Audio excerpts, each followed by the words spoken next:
How to switch your bento disc. Start by opening your bento.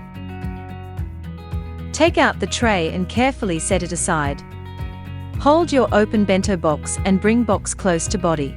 Use your thumbs to gently press down on the top corners of the box. This will pop the inner lid out of the box.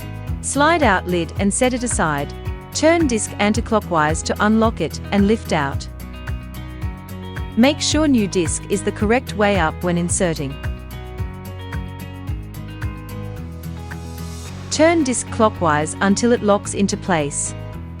Reinsert inner lid. Line the small clips up with the notches in the box. The lid should sit flush without any clips showing. If the inner lid is not inserted correctly and clips are visible, this will bow the lid, which will affect its function.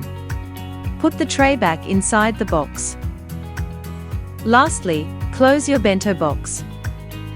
Well done, you've successfully changed your bento disc.